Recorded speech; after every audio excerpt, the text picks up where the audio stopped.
Welcome to this deep dive. What if I told you that every time you fail to get what you want, it's not because you aren't working hard enough, but because your hands are already too full to grab it? Right. Yeah. That's a tough pill to swallow for a lot of people. It really is. Today, we're unpacking a concept that fundamentally challenges how we operate. We have some amazing source material from a talk by Bob Proctor titled The Law of Sacrifice, Ascending Through Discipline. It's a fantastic piece of work, really shifting the paradigm. Definitely. And our mission for you on this deep dive is to completely rewire how you view this whole concept of sacrifice. Mm. We want to strip away that heavy, depressing narrative of painful loss and instead look at Proctor's framework. Which positions sacrifice as a razor-sharp strategic tool for personal upgrading. Okay, let's unpack this. Hmm. Because Proctor hits on this universal childhood misconception right out of the gate. I mean, think about how you were raised. Oh, absolutely. Whenever the word sacrifice was thrown around in my life, Yeah. it always meant painfully losing something I deeply valued. It meant suffering. Right, like it was a punishment. Yeah. The implication was that only very special people like martyrs or historical heroes actually made great sacrifices.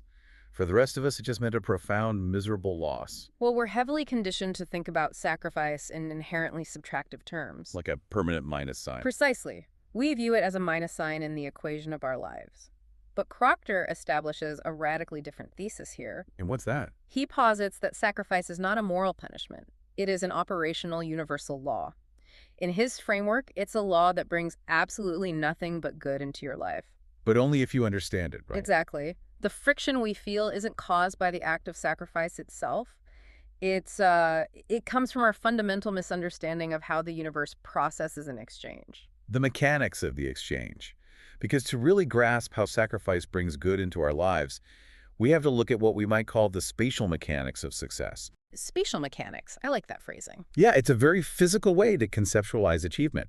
You literally cannot acquire something new no matter how hard you reach for it if your hands are already gripping something else. You physically can't do it. Proctor redefines sacrifice with clinical precision here. Yeah. He says true sacrifice is simply giving up something of a lower nature to receive something of a higher nature. So it's a calculated transaction. Exactly. And he connects this directly to what he calls the vacuum law of prosperity. We've all heard the adage that nature abhors a vacuum, right? Right. Well, to get the prosperity, to acquire the new skill or outcome you desire, you must first deliberately create that vacuum. You have to physically, mentally, or temporally move something out of your life. Just to create the empty space for the new thing to arrive. Exactly. I was thinking about this vacuum law, and it made me think of a very mundane, everyday scenario that everyone can relate to. It's like having a crammed closet. Oh, yeah. The Yeah. overstuffed closet. Right. Those closets where you have to, put your shoulder into the door just to get it shut? Yeah, I think we've all had one of those. So imagine you go out and buy this pristine, beautifully tailored, incredibly expensive new coat. You bring it home, but you can't hang it up if every single inch of the rack is already stuffed with old, frayed, out-of-style jackets. Jackets you never even wear anymore. Exactly. You have to toss the cheap stuff to make room for the upgrade. You can't just shove the new coat in there and expect it not to get wrinkled and ruined by all the clutter. What's fascinating here is how that closet analogy perfectly illustrates the core psychological hurdle of Proctor's point. It all comes down to the required order of operations. Right, the sequence. Yes. You have to throw out the old jackets before you can safely store the new coat. You have to give up the thing of a lower nature before you receive the thing of a higher nature. Which is terrifying for most people. It requires an immense amount of trust. Because human biology dictates that we want to hold on to the old frayed jacket, which, represents baseline security and comfort. We want to hold on to it until the absolute second the new tailored coat is securely on our shoulders. Exactly. We crave guarantees. We're going to hedge our bets. We want to wear the old jacket to the store to buy the new one, and then wear them both home just in case. That is human nature, but the vacuum law fundamentally rejects hedges. It demands the space be empty first. So you just have to trust the process. Proctor emphasizes that navigating the sequence requires faith, but he distinguishes this from blind hope. It's not about crossing your fingers and hoping the universe hands you a coat. What is it based on then? It is faith based on a deep understanding of your own infinite potential. When you understand that you are inherently capable of acquiring the higher nature item, creating the vacuum isn't terrifying anymore. Because you know you can fill it. Right. You empty the closet because, objectively, that you have the capacity to fill it with something better. Wait, hold on. I have to push back here because, infinite potential sounds a bit like woo-woo magic. I can see how it sounds that way. If I'm staring at my closet, terrified to throw out a sweater I've had for 10 years, telling myself I have infinite potential isn't going to soothe my anxiety. It sounds like a motivational poster. How does Proctor ground that in reality? That is completely fair critique, and it's important to translate that phrase out of self-help jargon. Right. Let's get practical. In this context, infinite potential refers to human neuroplasticity and adaptability. It's a literal assessment of our learning capacity. Oh, okay. Like biology. Yes. Historically, human beings have a proven biological ability to adapt to new environments, acquire complex new skills, and solve unprecedented problems when forced to do so. So the faith he's talking about is just trusting our own biology. Exactly. Trusting the psychological fact that you are an adaptable system. When you create the vacuum, your system will naturally upskill to fill it. Okay, so creating this space is the necessary first step, grounded in the fact that we will adapt to fill the void. We have to let go of the familiar, even if it's frayed and old, to grasp the exceptional. But let's be real. Letting go of the familiar is incredibly hard because it's comfortable. It is very comfortable. So what actually powers our ability to do that? If I'm standing there, what is the engine that drives me to actually bag up the old clothes and take them to the thrift store? According to Proctor, the answer is discipline. Discipline. Okay. Discipline is the engine of the sacrifice. Without it, the vacuum law is just an interesting philosophical concept that you never actually apply. Right.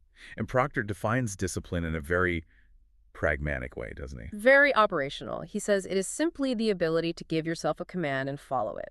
It is the absolute cessation of internal negotiation. So no more debating with yourself at 6 a.m. about whether to get out of bed. Exactly. The command was given the night before, the negotiation period is closed, and the body just executes the command. Wow. That's intense, but it makes sense. And to deepen this mechanism, Proctor brings in a framework from an author named Hollywell. Right. Hollywell's definition of discipline. Yes. Hollywell provides a three-part definition that acts as the linchpin for this entire philosophy. He states that for discipline to work, it must be consciously chosen, ardently desired, and patiently persisted in. Okay, I follow the first two parts of that equation easily. Consciously chosen means no one forces it on you. You aren't being micromanaged by a boss or a parent. Correct. And ardently desired means you have a visceral want for the outcome. Yes. But I have a real issue with the third part. Patiently persisted in. Isn't that a massive oxymoron? How do you mean? Well, how can you be fired up and ardently desire something, but also sit around being patiently persistent? When I ardently desire something, I want it immediately. Patience feels like the exact opposite of an ardent desire. This raises an important question, and it's a tension that trips up a lot of high achievers who mistake anxiety for ambition. Guilty as charged. We have to reframe what patience actually means here. Patient persistence is not passivity. It doesn't mean sitting around waiting for the universe to deliver. So what does it mean? It means maintaining a steady, unwavering focus on the destination, regardless of how tedious or unglamorous the immediate steps are. To illustrate this cognitive dissonance, Proctor shares a brilliant historical anecdote. Oh, the Walter Cronkite interview. Yes, the airline magazine story. This is a fascinating look at how we misjudge achievement. Set the scene for us. So, Cronkite was asked how the early astronauts developed the incredible courage required to climb into those tiny volatile space capsules and get strapped onto the top of a giant rocket. Which is terrifying. Utterly terrifying. But Cronkite's observation was totally counterintuitive. He said it didn't take any courage for those astronauts to actually get into the space capsule on launch day. Which, as Proctor notes, sounds a little rich coming from a guy sitting safely behind a microphone in a broadcast studio. It does sound dismissive at first, but Cronkite explained the timeline of their psychological preparation. The physical act of getting into the capsule wasn't the hard part. Because of all the prep. Exactly. He argued the real courage, the actual bravery, was in the sacrifices those astronauts made daily in the years prior. The hundreds and hundreds of hours of mind-numbing study. Yes, and the endless, repetitive, exhausting drills in the simulators. That is the definition of patient persistence. They had an ardent desire to go to space, but they had to patiently persist through the agonizing repetition of the simulator. And that discipline prepared them so thoroughly that by the time they walked out to the launch pad, Getting into the capsule wasn't an act of raw bravery. It was just the inevitable next step. Exactly, of an established sequence. So the simulator is the sacrifice. They traded their evenings, their comfort, their lower nature desire to just go home and relax in exchange for the higher nature goal of walking on the moon. They traded years of their lives for a historic achievement. But Proctor grounds this same mechanism in something incredibly simple, too, arguing that the exact same law governs our smallest daily choices. Yes, he uses a foundational, almost childlike example to ground the concept in everyday physics. The ice cream cone. Right. He says it's as simple as giving up the ice cream cone now to get the bicycle a little later.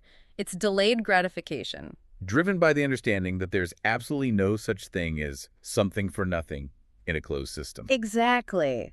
The idea that you can extract extraordinary results from life without trading something of equal value is an operational absurdity. It just violates the basic physics of the universe. Yeah. And you see this everywhere once you know the formula. Out everywhere. Proctor talks about elite athletes like Tiger Woods, Olympic swimmers, professional soccer players. Right. When we watch them on television, we see the magic, we see the gold medals and the trophies, and the default human reaction is to think, wow, they're just incredibly gifted. They were touched by the gods. But Proctor reminds us that while raw talent exists, those final magical results do not come by chance. No, they are entirely manufactured through that consciously chosen discipline. And the application extends far beyond athletics. He brings up acting, which I found super interesting. Yes, the arts require deep psychological commitment.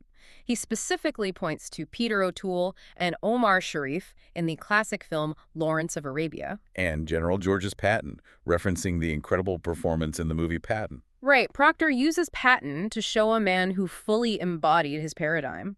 The historical Patton actually believed in reincarnation. Wait, really? He believed he lived past lives. He literally believed he had been a soldier in past lives fighting in ancient wars. Here's where it gets really interesting.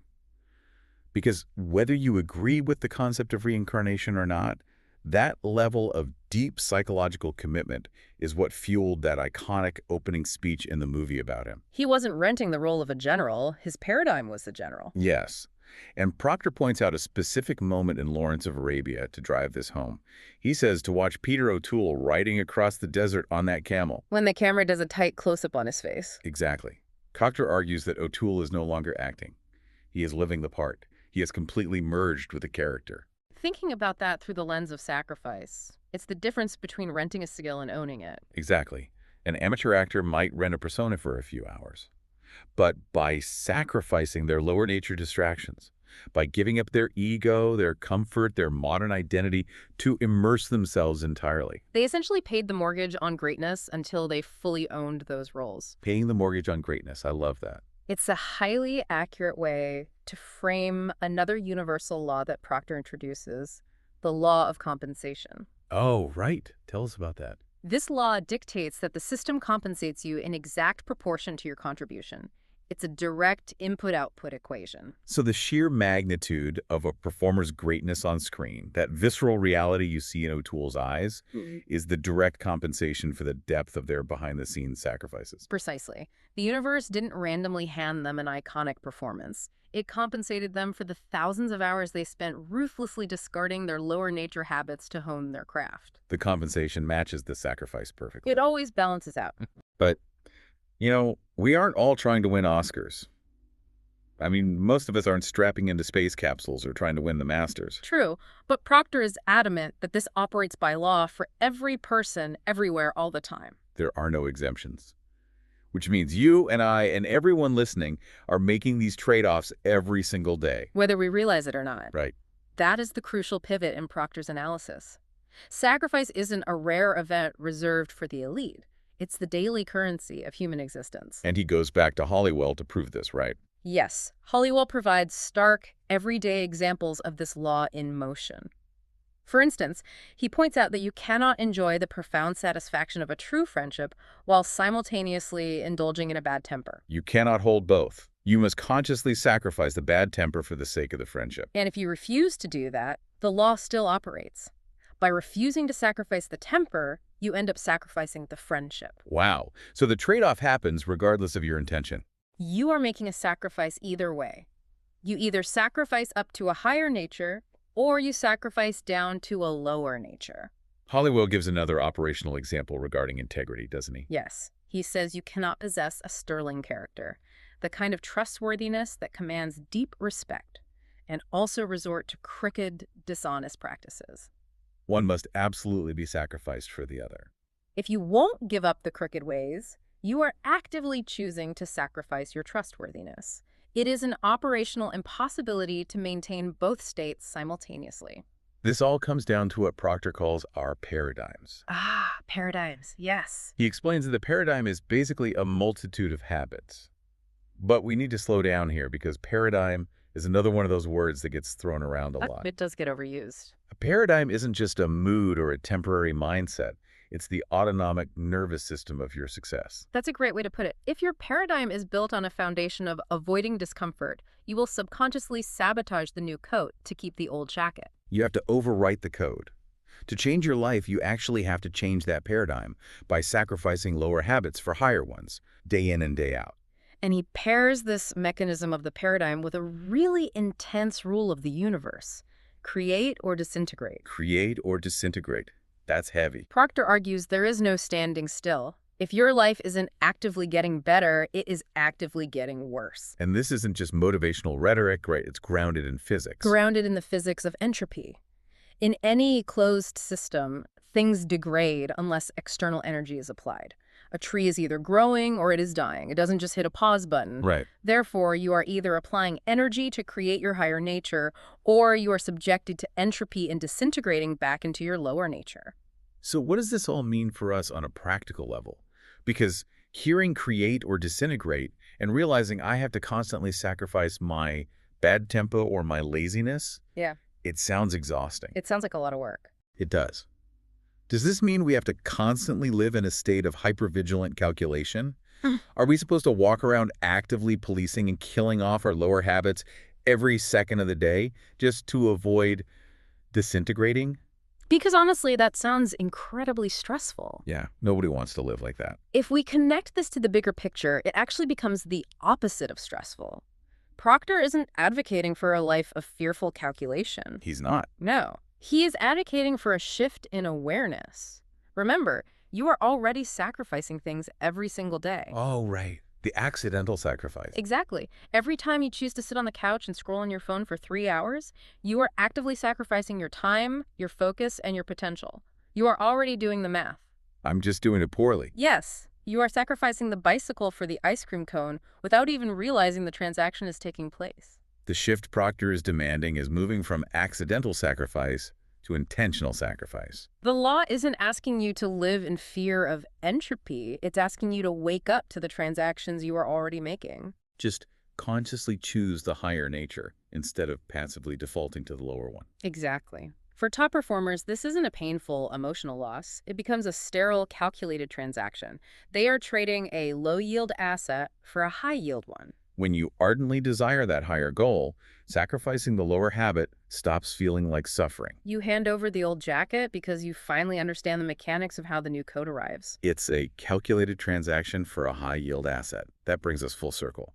Sacrifice, when understood correctly, is never about loss. It is a deliberate, strategic upgrade. It is powered by an engine of discipline that you consciously choose, that you ardently desire, and that you patiently persist in. Knowing the simulator drills are just the necessary precursor to the launch. Exactly.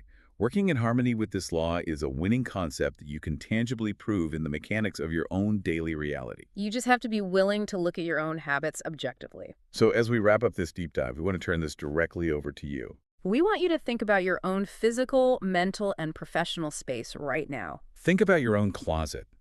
What lower nature habit, what frayed, worn-out routine are you currently holding on to? What low-yield asset is taking up the space where your bicycle, your highest, most expansive potential should be? Identifying that is the most important operational audit you can perform on your own life. It truly is. And we want to leave you with one final provocative thought to mull over as you go about your day. It's a slightly different way of looking at the math of everything we've talked about today. Okay, let's hear it. If your current reality is strictly a reflection of what you have refused to sacrifice, what does your life right now say you value more than your own potential? Could your biggest obstacle actually just be a comfort you're entirely unwilling to trade?